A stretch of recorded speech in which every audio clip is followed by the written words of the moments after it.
Welcome to the Energy Capital Podcast. I'm your host, Doug Lewin. I am today reading an article entitled Energy Scarcity. You can find the article at douglewin.com. There are a couple of charts and graphs in there, so you might want to check that out, but wanted to also record it as a short podcast in case you prefer to listen. So again, go to douglewin.com to see the full article, but I'm going to start reading it now. It's called Energy Scarcity. The president and Congress, with support from the DOE, are leading America into energy scarcity. Either the Texas grid is highly reliable or the sky is falling. Spoiler alert, bet against the latter. A June report from the Texas Reliability Entity, which has federal statutory responsibility to report on Texas's grid risks, shows that the ERCOT grid is increasingly reliable. That's mostly because of solar and battery storage additions to the state's energy portfolio. It also directly contradicts a report from President Trump's Department of Energy, released about a week later, which said Texas faces a severe and shocking likelihood of outages every year, including this year. Meanwhile, in the real world, ERCOT expects to approach record peak demand next week. Again, thanks to the state's booming solar and storage resources, ERCOT forecasts that we'll have 35 more gigawatts than we need when demand peaks. What gives? Subheading, Solar and Storage is powering the grid. In its report, the Texas Reliability Entity writes, quote, "The region's reliability performance remains strong while navigating many challenges. The region's resources managed extended high summer peak periods in 2024, as in recent years, helped by new solar generation and energy storage. Annual energy production increased alongside renewable generation output and peak renewable penetration levels to meet projected peak loads. As a result, the region did not experience any energy emergency alerts related to insufficient responsive reserves in 2024.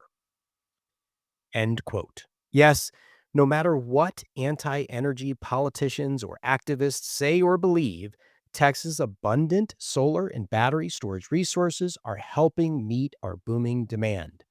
But don't just take the word of the entity whose one job is to ensure Texas grid reliability.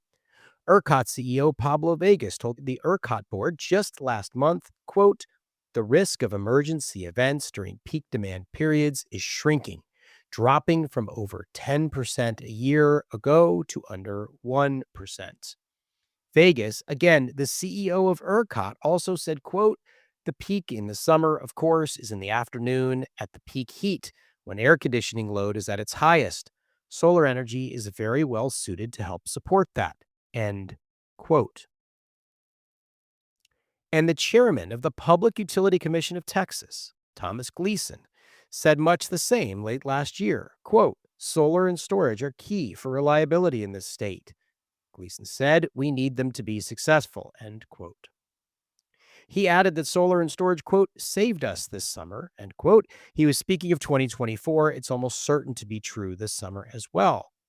Yet President Trump's Department of Energy reached a very different conclusion, thanks to deeply flawed assumptions and methodology.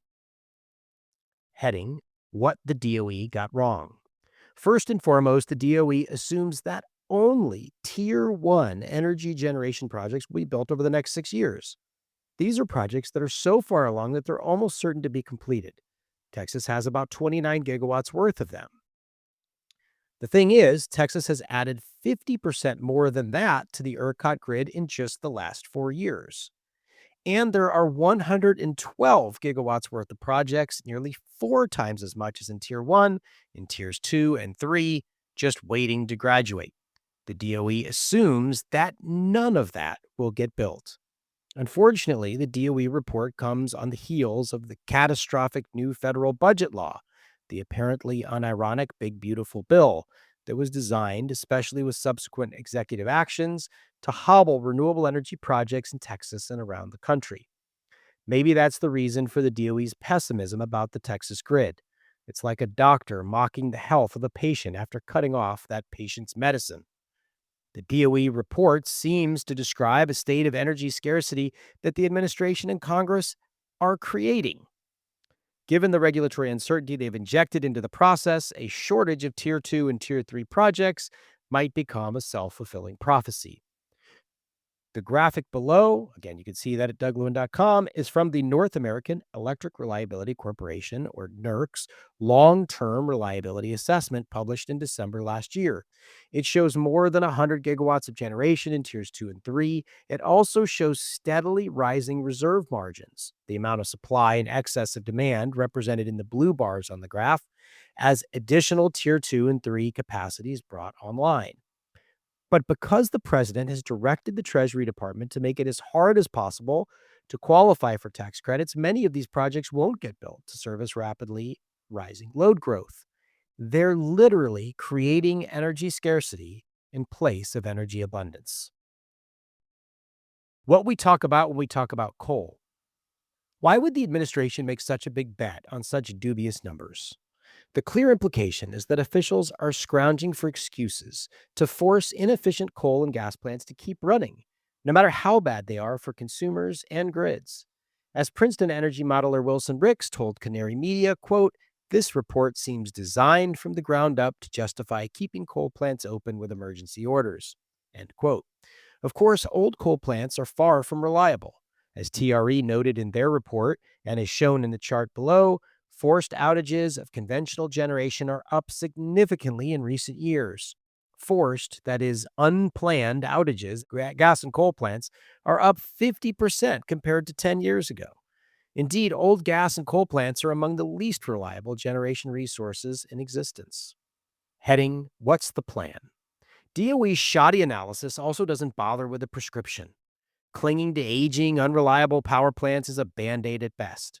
Worse, there's a worldwide shortage of gas turbines right now. If you order a turbine today, you'll get it a year or two after President Trump's term ends. Gas plants aren't coming to save us. Nuclear power also can't deliver the amount of electricity we need, at least not until well into the 2030s. To be clear, I'm excited about new nuclear plants. There's real hope there for clean, constant power, but not in the next few years.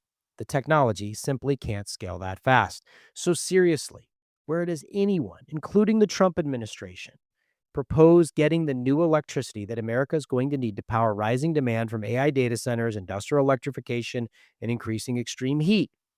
Texas is a place to look for answers.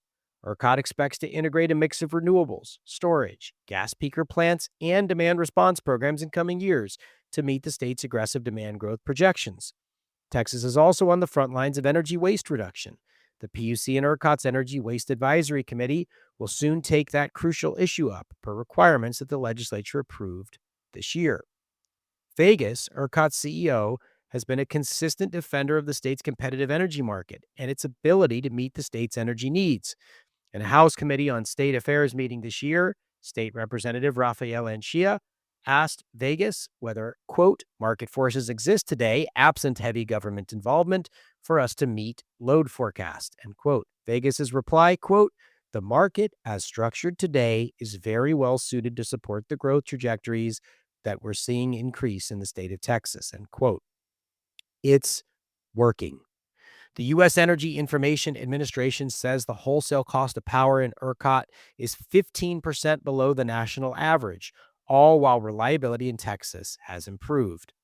The Trump administration should be looking for ways to support these market forces. Instead, with the budget bill, executive orders, and now a misleading DOE report, it's undermining them. Heading, we need more supply. Texas Governor Greg Abbott rightly bragged in his State of the State speech this year that the ERCOT grid's generating resources grew by 35% over the past 4 years. Of that growth, 92% came from wind, solar, and storage. Unfortunately, the president and Congress just passed a law that makes it much harder to add new supply. That reduces grid reliability.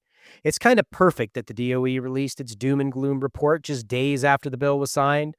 It's a self-fulfilling prophecy, foretelling a future of energy scarcity, higher prices, and lower reliability that the administration itself is creating by throttling the renewables that our state and nation increasingly need for economic growth.